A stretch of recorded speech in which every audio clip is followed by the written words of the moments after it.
Alrighty, let's go ahead and get started. Welcome everyone to TradeFinder Live. Great to be back with you all during this trading day and during trading hours. First and foremost, as always, we have to cover our disclosure disclaimer agreement.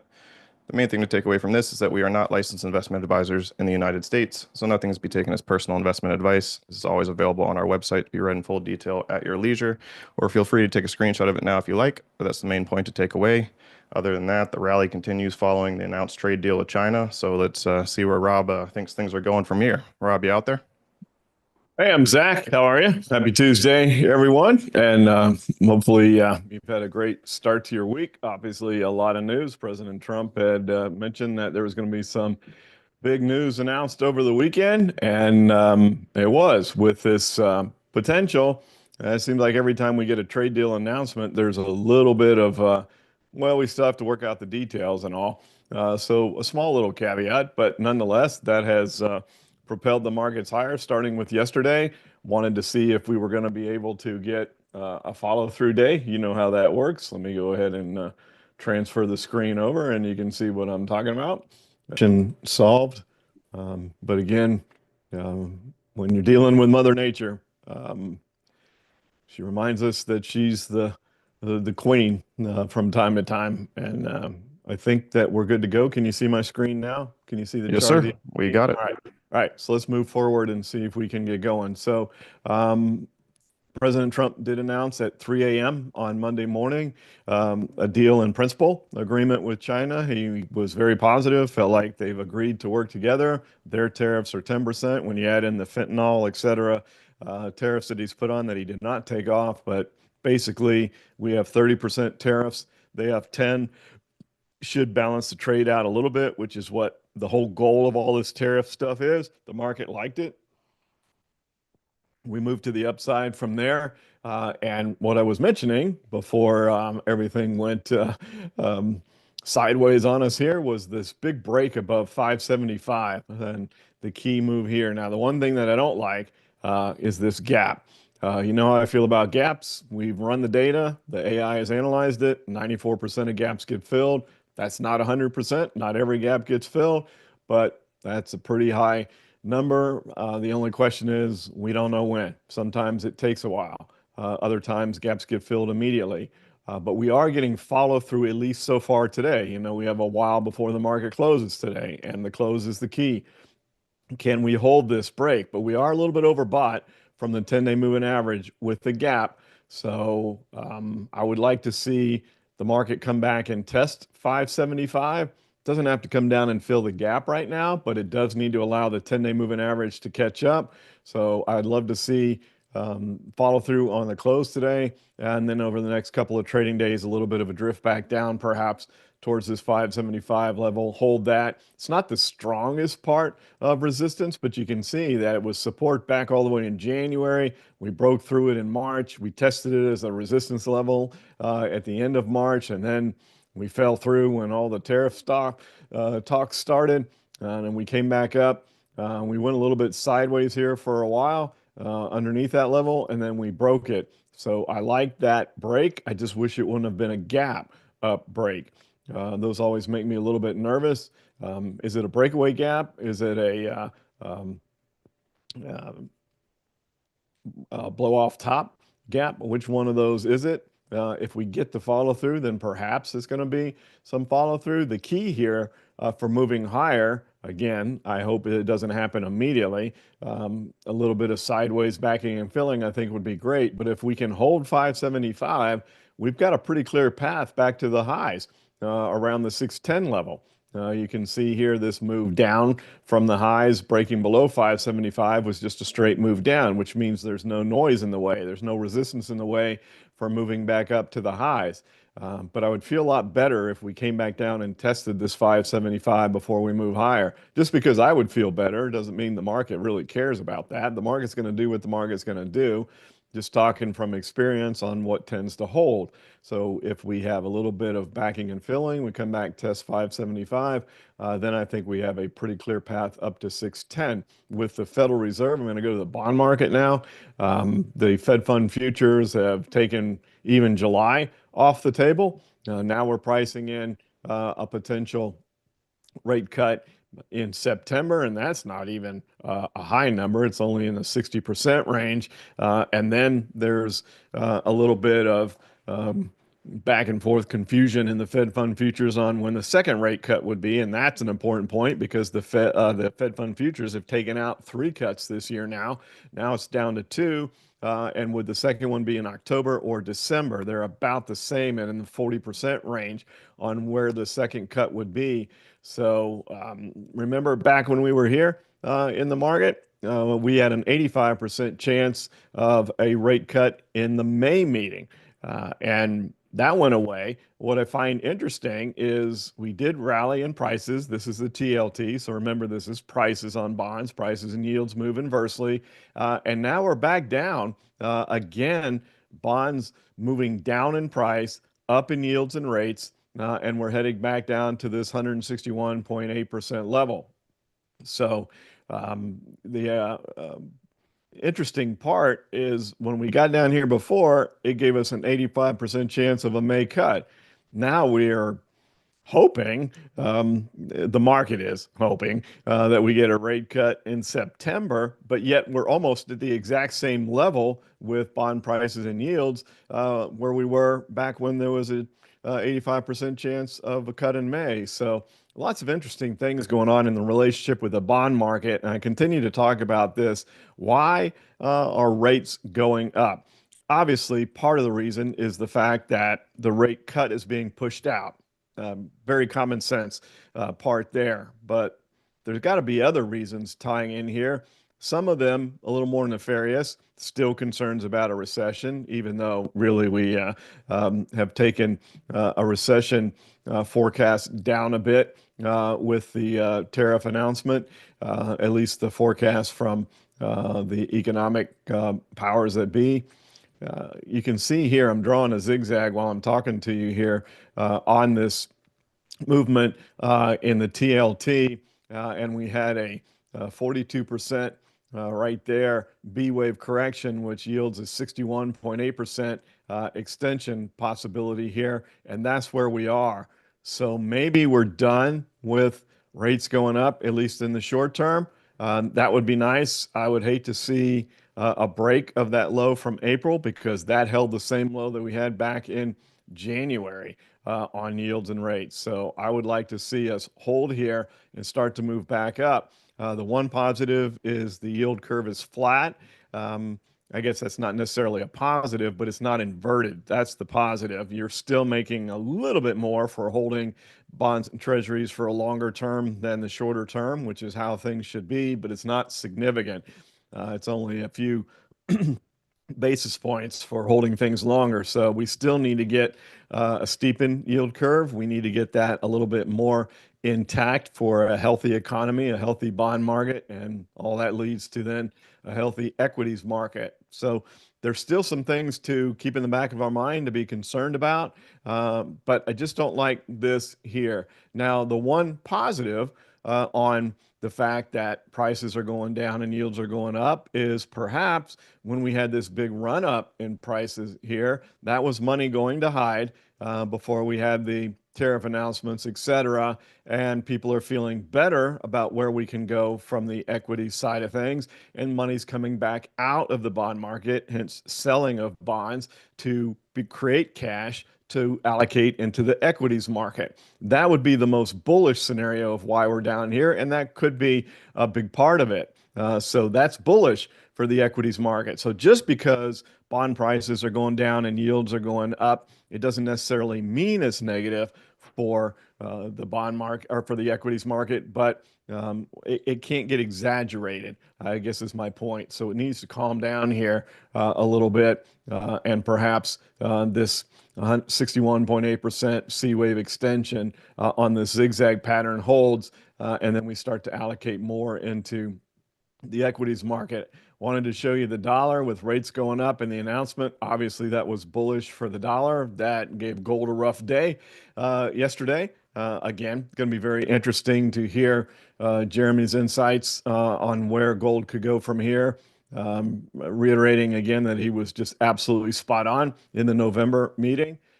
Carries a lot of credence. Very solid company that he is the senior market strategist for, Advantage Gold.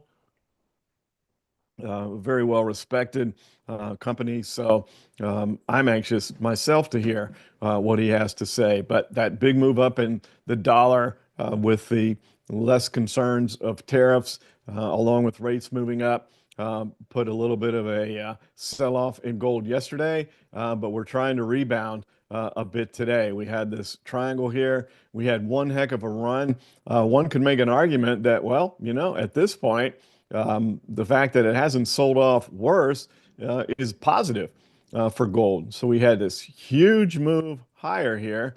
Uh, just had a huge lightning bolt.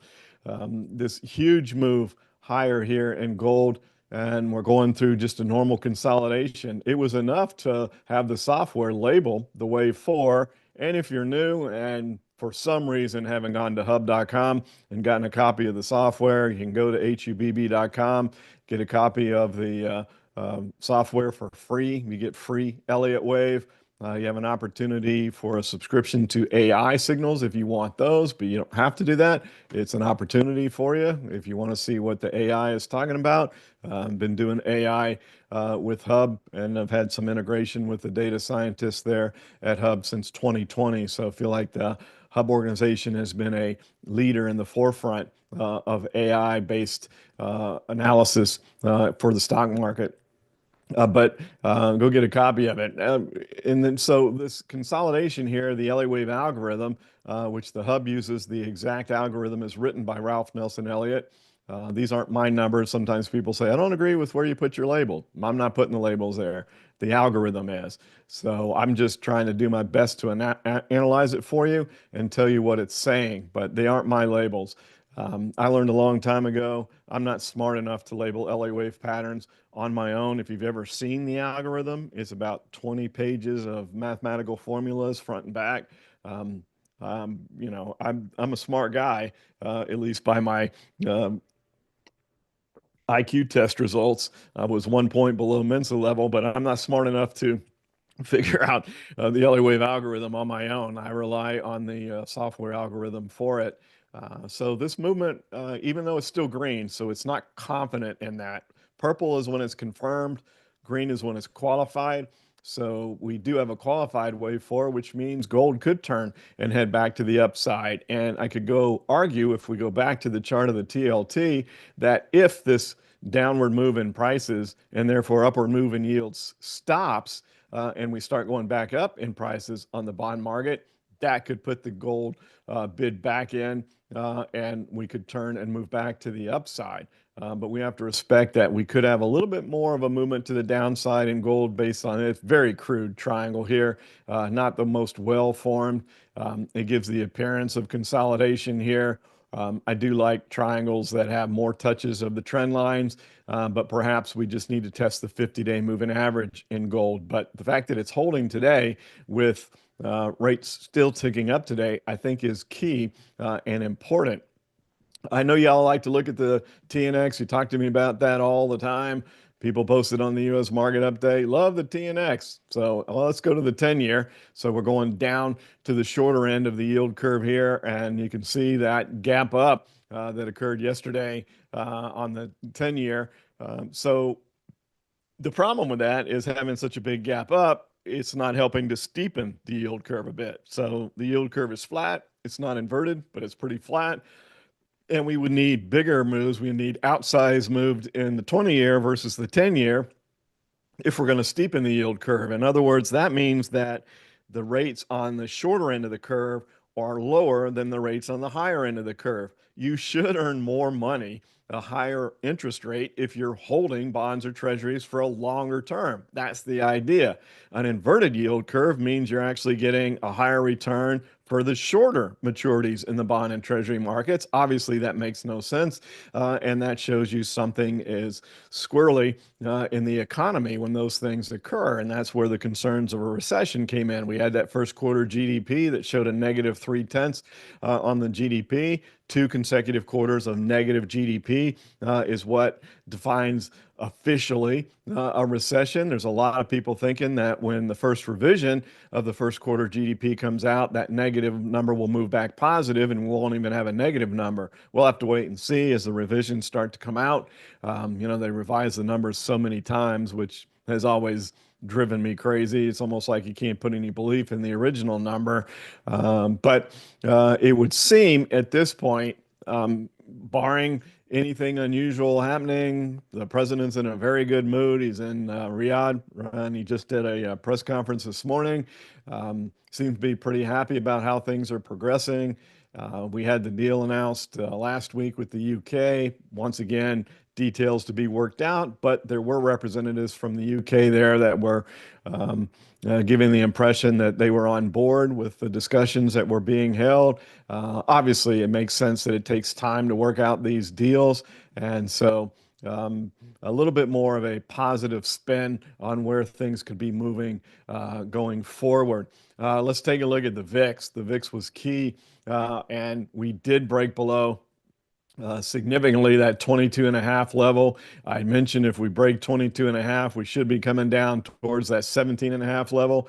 Didn't really think that we were going to get there that quick. On the low this morning, right when the market opened, we were at 1765. So roughly we're already here at the lower end of the range. And so we'll see if we get some sort of a bounce from here on the VIX, or if maybe we're going to hold here and break down towards 15, and then the next level, the lows where we traded a lot last year at the 12.5 level. So the VIX is encouraging. A lot of volatility coming out of the market at this point in time. We just closed out in our speculative portfolio at Evo Trader, a really nice trade, 75% gain on GEV, and that was a spread, and it was a call spread due to the fact that we have or had increased volatility. When you have increased volatility, far more difficult to trade on straight calls and puts. You want to spread off that volatility. So we'll see where the VIX goes from here. A little bit of a gap down there yesterday and then holding today, as I said, right here around the 17.5 level.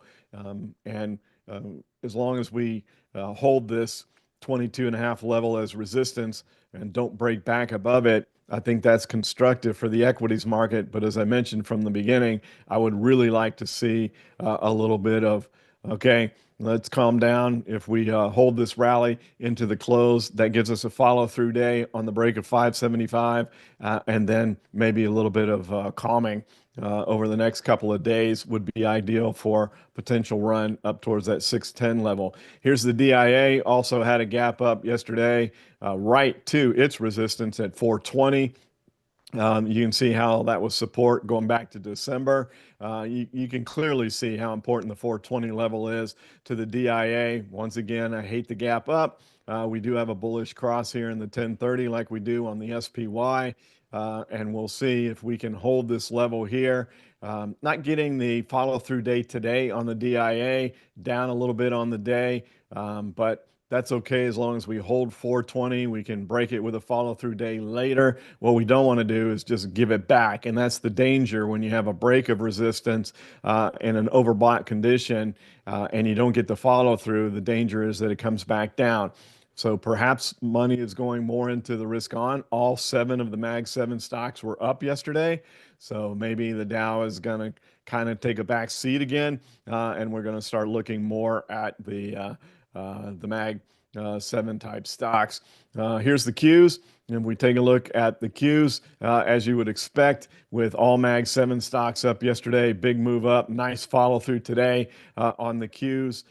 The only negative here is we are a little bit overbought from the 10-day moving average, so that's a little bit of a concern. But we seem to have a pretty clear path here to the next point of resistance, which is 525. We're not that far away from it now.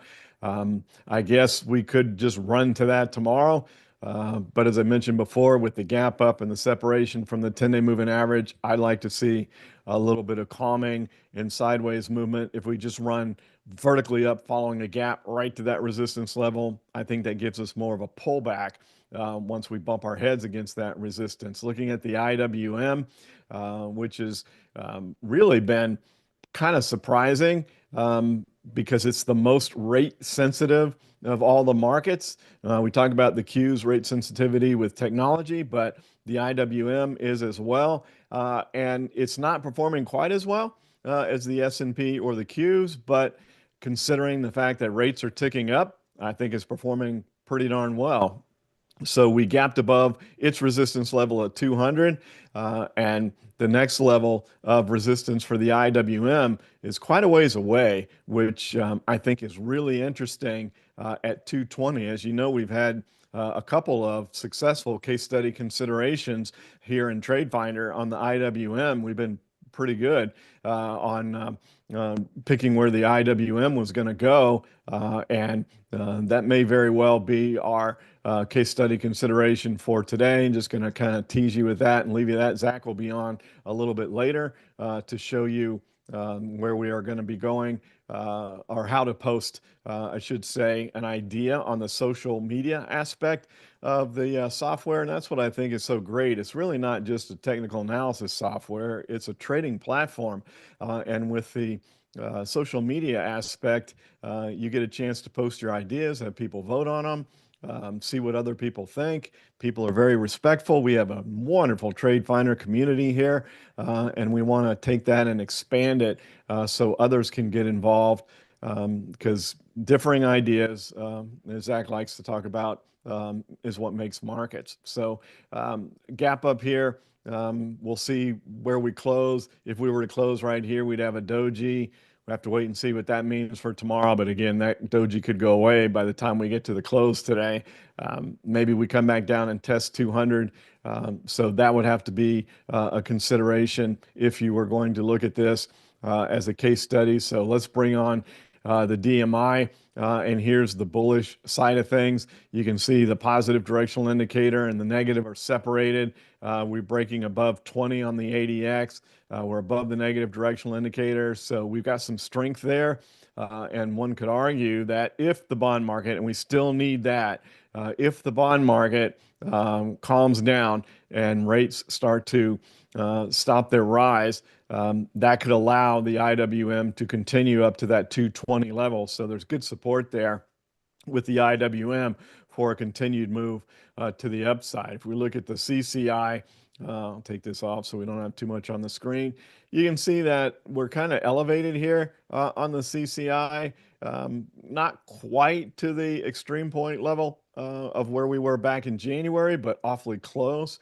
And you can see the two highs are confirming that move had some strength to it. And again, one could argue that if the market's going to go higher, where's the market that's been underperforming? Well, it was the IWM for quite a while, even on the downward move, due to the fact that rates were moving up. And so that hit the IWM pretty hard. And if we are moving back into a risk-on environment, as the Mag 7 rebound yesterday would suggest, you could do a lot worse than looking for a movement back to the upside in the IWM. Let's take a look at the energy sector. So we'll look at natural gas first, then we're going to take a look at where we are in the crypto space, which is pretty darn interesting. It's back up again today, and just had a one-day respite yesterday, but moving back to the upside.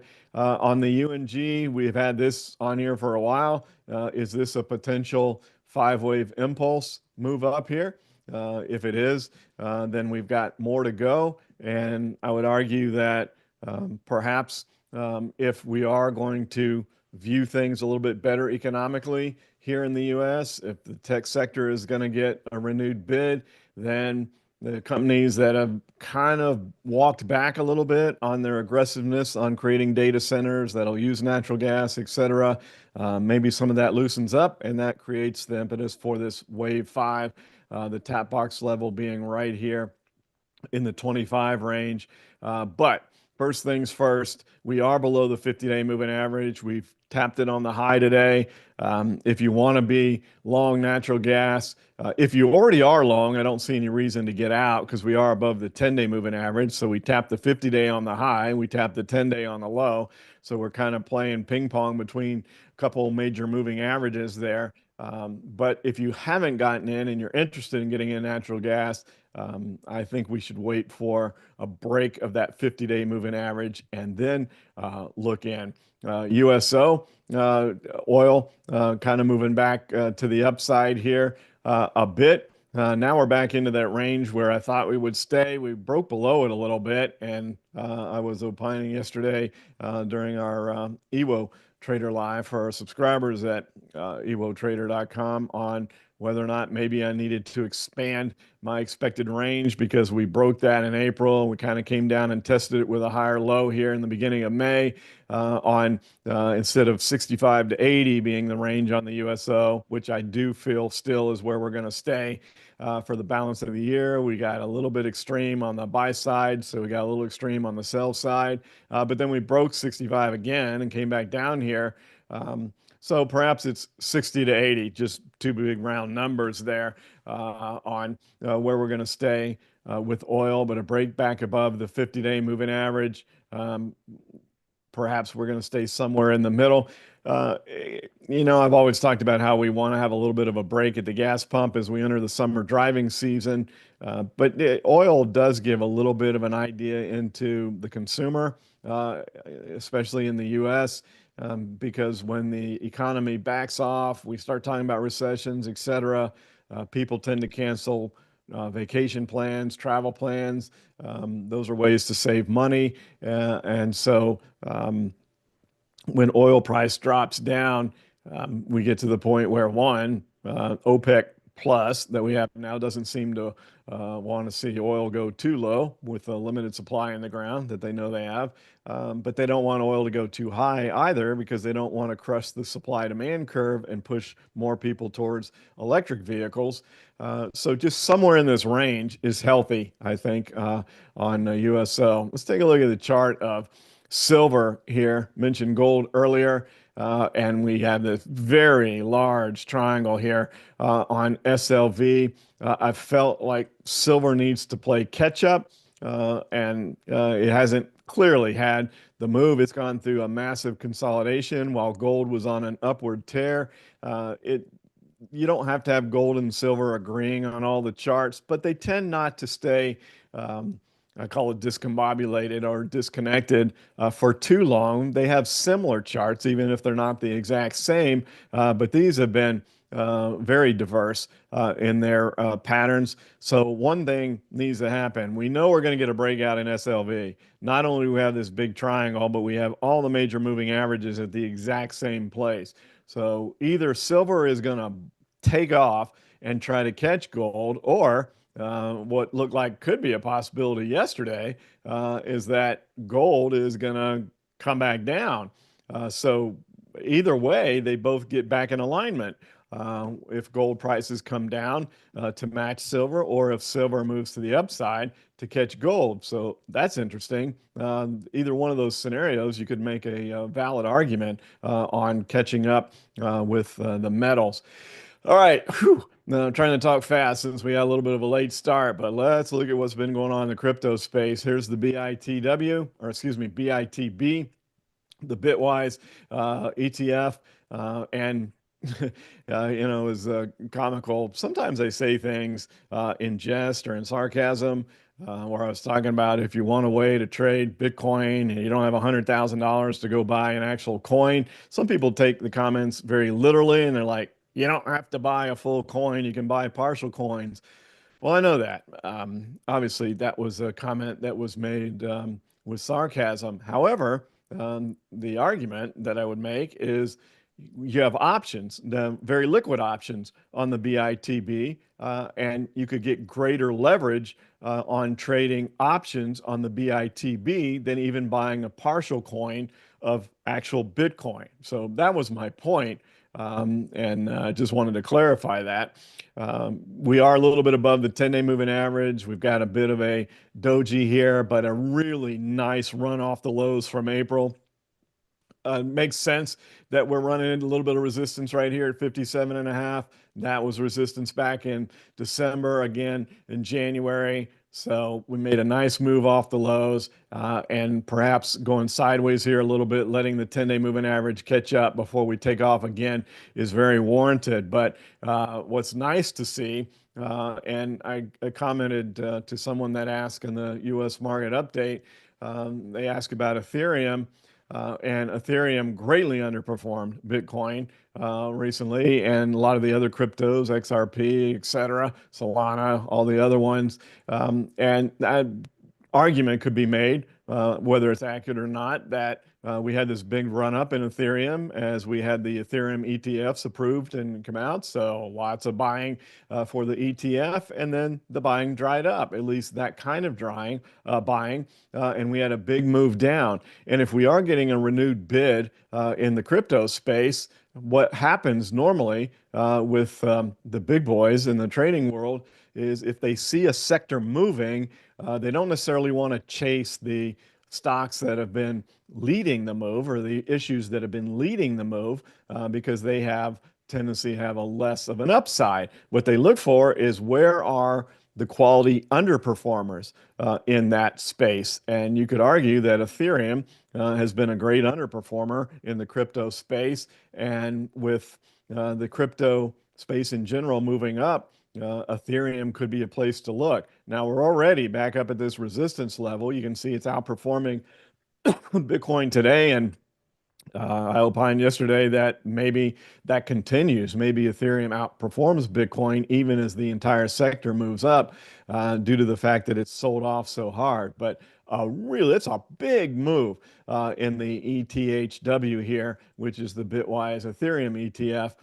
But we are at resistance and we are quite separated from the 10-day moving average. So perhaps a little calm in the Bitcoin space would be warranted as well. So basically across the board, I'm looking for all the markets to say, okay, we like the news, we like the progress on the trade deals, but let's not get too far ahead of ourselves because when we do, the corrections tend to be more severe and we don't want that. So just wanted to show you that. It's pretty impressive. Show you a couple of international markets, just a couple real quick, Zach, and then we'll get to the Q&A since we started just a little bit late. I don't want to spend too much time here. I want to leave enough time for questions and for you to come out and post our idea here for this week's TradeFinder case study consideration. So there's Australia.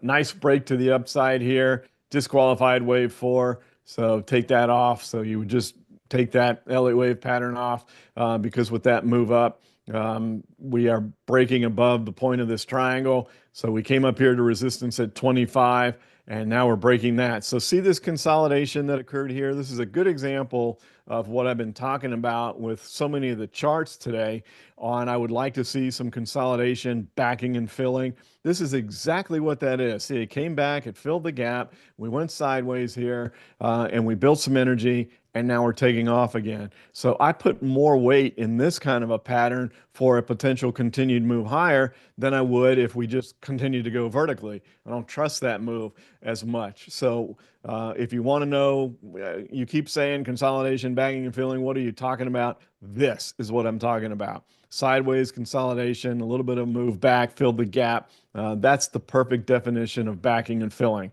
right there. So let's take a look at the INDA, the India market. We'll do that through the Nifty and see what's going on in India. Turn the Elliott wave pattern back on. And we did have a bit of a move back down at the end of last week. We satisfied the rule here of Elliott wave. When the wave 5 completes and you've had more than 100% extension, you only look for a 61.8% correction. We went right there immediately. Came back down, tested that with a higher low. ran up again. I do feel like we're going up to this 100% level. We did have a little short-term sell-off. I feel like that's the next target for the Nifty, which happens to coincide with where the previous wave 4 is. Again, it doesn't have to do that by Elliott wave rules. It only needed to go to 61.8. But just like we talk about extension levels on the C wave of zigzags, this would be an extension level here on the retracement, the corrective pattern within the Nifty chart. And so I feel like we hit that level. And then after that, I have no idea. We have to wait and see what the algorithm gives us. And then let's see how the FXI reacted with the news from the weekend on the deal with China. And as you can expect, continuing its move to the upside. And I feel like at this point, 37.5 is well and within the cards here. We're not quite as oversold here on the FXI as we are on some of the other overbought, excuse me, overbought on the FXI as we are on some of the other markets. But I still think 37.5 is coming on the FXI. With that, I don't see anything to stop FXI from moving higher now unless the deal falls apart. Obviously, that would change things. All right, Zach, let's take some questions here before we get to the posting. Sounds great. We'll get right into it. Let's start out with a question here on QBTS from Bruce. QBTS. All right, let's take a look. D-Wave Quantum. So I assume this is in the world of quantum computing. I'm not familiar with this company, so I can understand the interest here. This chart's pretty easy to read. Clearly, you can see that we are at resistance here. We're in the tap box, which we hit back in March and went back to the previous 4. So you could see the movement back down towards the previous 4 because we had less than 100%. Went through a nice consolidation, a bit of a lower degree triangle here, but nonetheless, we had a little pattern of higher lows and lower highs. And we had the breakout from the triangle. It was at Bruce. Bruce, I would, if you're long this, which I assume you are, obviously it's a space that is the next level from all the AI talk. Everything is going to be moving. You're going to hear the words quantum computing a lot. But we're at some resistance here. We're a little bit overbought short term following that big breakout move from the triangle. I think if we can clear this hurdle at 12.5, the sky's the limit. So I think you're on a pretty good issue here, clearly. But you've got this triple top here. My mentor, one of the rules that he would tell me is the third time's the charm. The guy that when I first started trading, I did really well initially. I thought I was, the world's greatest trader, etc. When you have success, your ego tends to jump in really quickly. And then the market came back and reminded me who's boss. And so I realized perhaps I should go seek out someone that has been around trading longer than me and learn from them. And that's what I did. And so that's what I try to pass on here is just the knowledge and experience. I don't claim to be the world's greatest trader at all, but I have been around a while and have some things I can share to help people that are newer in the world of trading.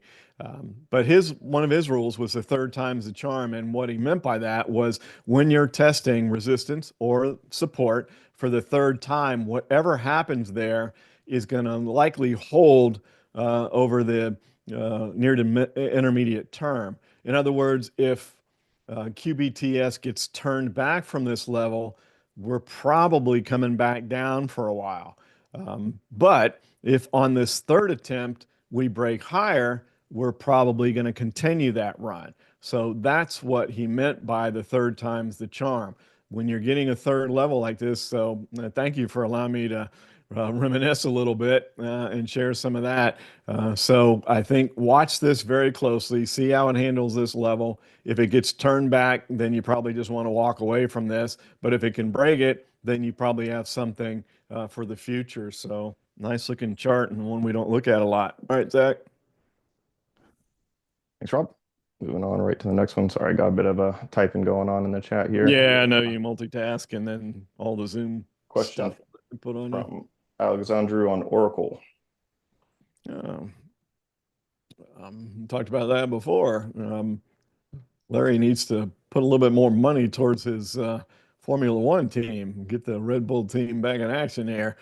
Falling off a little bit this year, although you can't win every year, right? 4 years in a row. So, um, nice breakaway chart on Oracle breaking above 150. Again, another example of what I was talking about. So this consolidation here, right at resistance, that's what you want. And that tends to, and nothing's 100%. No rule is 100%. There are exceptions to every rule. I'm sure you've heard that in, just in life rather than just trading.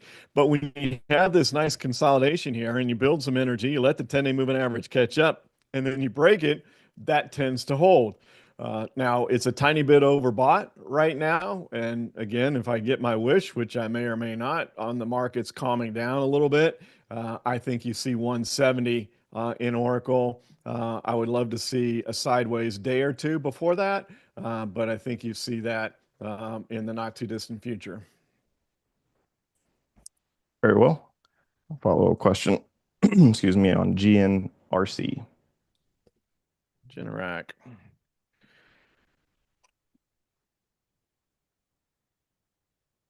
See what that chart looks like.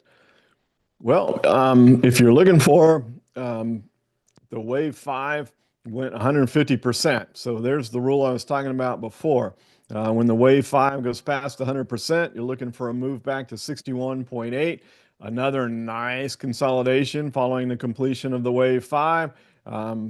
I don't see any reason why, unless the market completely falls apart, which is always a possibility. But other than that, I think you're going to see this 61.8% level. I think Generac goes up to 140 plus a little bit, maybe. Very well. Thanks, Rob. Not used to your succinct answers. Usually Hey, a I'm bit of an trying. extension, and no, I apologize. It's on me. I just had my tab freeze out on me. I know we have a question on AMD. If you want to head to that one. Sure. The blast from the past that comes up all the time now. And we have been talking about breaking above the 100 level. And if it did, it would likely get to 110 pretty quickly. I think we nailed that pretty well. So we thought we would run up to 100 and then again, nice consolidation here. And if we broke above 100, we probably would hit 110 rather quickly. So we've done that, and now we're breaking above 110. So I'm sure the question is, okay, where do we go from here? Do we continue higher? We are a little bit above the 10-day moving average. So again, we're seeing some um, overbought conditions on where we are in the market. So I would like to see us hold this a little, but I don't see any reason AMD doesn't go back to 120. Then it's a little bit cloudier because there's a little more resistance there at the 120 level than there was here at 100 or 110. Again, I don't know if it does that over the next few days because we are a little bit overbought. It could. I mean, we could remain overbought, and then if that happens, we have to watch for a little bit more of a correction after that. But for now, hopefully a little bit of sideways movement here, and then I think you see 120 there. Thanks. We can check out hymns for Lisa. Had that one a few times recently as well, and see what that chart looks like. And you want to see the definition of going vertical and being overbought. There it is right there. So, Lisa, I hope you caught this move. It's been asked about. I don't know if you're the one that's asked about it in the past, but now we're overbought. For me personally, and I'm not giving investment advice to anybody, for me personally, if I was long this, I would be taking gains right now because you've got a big up day. You got this big gap that occurred yesterday. You've got added implied volatility in the call options. If you own the stock, it's not quite the same thing. But if you own call options on it, I would be looking to take gains on this because one, it's overbought. You've got two big up days, so you're getting extra money from the implied volatility in the calls, and we're nearing a point of resistance. Now, it would be a valid argument that, okay, well, we're not there yet. Why not just wait until we hit closer to that 70 level, which is where the resistance actually lies? And that's a fair point, but we just filled this gap here. But this is a very vertical move, and we're quite a bit overbought. We're at 62, and the 10-day moving average is back at 50. So I definitely would not chase this to the long side right now.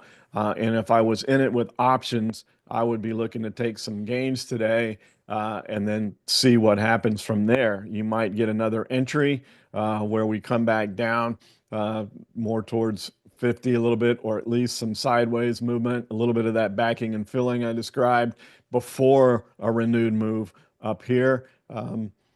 It could continue higher. I think that's the less likelihood because of the nature of how overbought we are right now. So, but there is a possibility without resistance in the way that it gets extremely overbought, and then I would definitely get out. But yeah, that's my viewpoint there. Hopefully you caught that nice run. Lisa said, yep, 75 or 80, I'm out, 33% short interest. So and she said she got in at 41. Let's check out Tesla real quick for Will. Well, Lisa, you've got a little more tolerance than I do, so you're waiting for that big of a movement. If you own the shares, then that's different. You don't have a volatility rush in there, and you don't have time to worry about. So I'm rooting for you. On Tesla, we still have this qualified five-wave pattern, but we had this ascending triangle. We had talked about this range between 200 and 300 that we've been in. That's why those trend lines are there, with the midpoint being 250. Elon was in the audience at Riyadh today, so he hasn't abandoned his Doge duties yet, but he has said that he is going to back off a little bit. I think at the end of this month, I think, is what he was saying, and start moving back towards Tesla. Regardless, the bid is back in Tesla. Breaking above 300 was very important. And my commentary in the past has been if we break 300, there's not much to stop it from hitting 350 as the next level of support. And I still feel that way. Once again, it's slightly overbought right now. So if it backs up a little bit over the next day or two, don't let that concern you. It's not quite as overbought as some others, but I think Tesla sees 350, and then they'll have a little harder time with that, and we'll have to wait and see what happens at that point. But even if it backs up a little bit, I still think 350 is in the cards. Once again, barring a massive sell-off in the markets. Thanks, Rob. And I just want to remind everyone, I just dropped the link in the chat for the event with you and Jeremy Blossom on Advantage Gold. So don't miss out. Make sure to register for that live event. And we'll maybe pass through one more symbol before I post the case study consideration. Yep, sounds great. All right, let's look at SHOP. Oh, good, man. I like this stock, and we haven't looked at it in a while. Had some, you always remember the ones that you've had success trading in the past. I've had some not so good trades on it as well. So it's been a little bit of a mixed bag, not quite the same affinity for shop as Google, but it's fun to trade because it moves like crazy.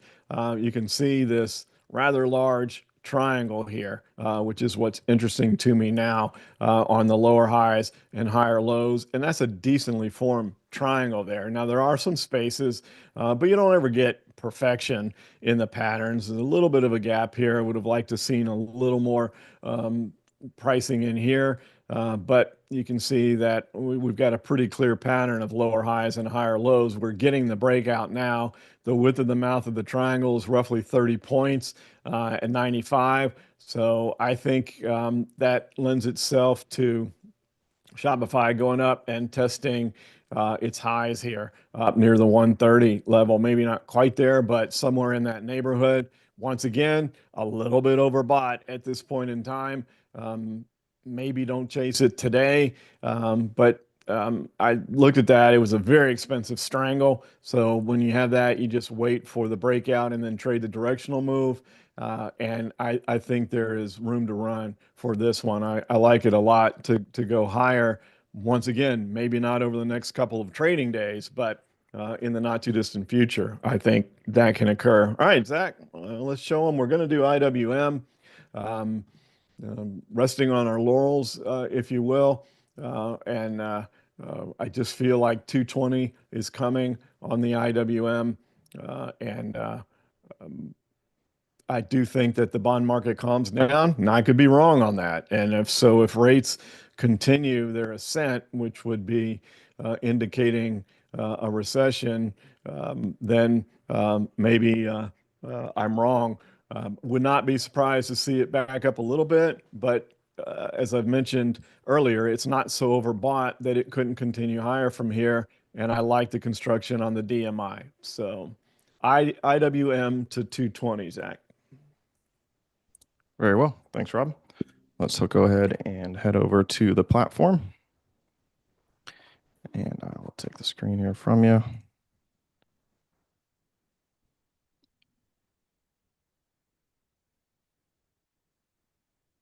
All right, we should be good to go there. Yep, got your screen. As we see, I'm logging into the Hub platform, and we'll be at a menu view, a jumping off point of everything that this vast platform has to offer. We'll go up here to this light bulb over here on the right toolbar to create our new idea, and that's going to be an official idea, not a post. Is that correct, Rob? That is correct. Very well. So as we see, a click here on this light bulb will create an idea, which again, for those that have been around for some time, you've heard me say this a number of times now, but for anyone that might be new, you can equate a official idea like we're going to post to today to paper trading, as if you were paper trading with your brokerage, and you're not actually putting any real risk or capital on the line, but you're going to have all of the same overall data and interactions that you would have if the trade was an actual one that was placed through your brokerage again. So trying to think and type there, we have IWM to 220. And what was the time frame we were looking at for that one, Rob? Let's give it a little bit of time. Let's do the 3 months because we could pull back a little bit in the short term. So we'll give it plenty of time. Very well. So as we can see, we have these fixed intervals of time. We're going to go a quarter out for this one. We will come back and make this look a lot better in just one moment after the session concludes, but I am going to go ahead and post this idea to make sure it is published and available for you to come in and interact. Rob mentioned this a bit earlier in the presentation that I always emphasize that opposing opinions is what makes markets. If everyone agreed, there would be no trades to take advantage of. And so we welcome your opinion, whether you agree or disagree. Just be obviously considerate, polite, and have your supporting evidence. But we'd love to see the interaction. As Rob said, it's a growing community, and we encourage all of those to interact. So, Rob, pass back over to you. See, we're a minute after time. Thanks for a great session. Thanks for bearing with us, everyone, with the technical difficulties in the beginning. Been some severe weather as of lately that seems to be having an effect. And we look forward to seeing all those that attend the Advantage Gold event. So I'll stop yapping. Over to you, Rob. All right. Thanks, Zach, for all of your work behind the scenes as well. So one final look at the chart of the IWM as we sign off here. And I guess, again, a reminder that maybe a little bit of backing here as we move forward. But constructively bullish on the markets moving forward. The follow-through day today. And again, that last hour of trade is going to be really key. We want to see how things close out. The closing price is very important, but at this point in time, it seems clear that we will have a follow-through day today. But all time, a lot of times things get reversed in that last hour. So pay attention to that. And if we do get the follow-through day today, then we have to wait and see if we can do a little consolidation after that. Thanks for your attention during the trading day. As always, appreciate it. Love doing these events. The questions you guys ask are always interesting. Hope you enjoy interacting with each other and visiting with us for the hour. Have a great rest of your day. Look forward to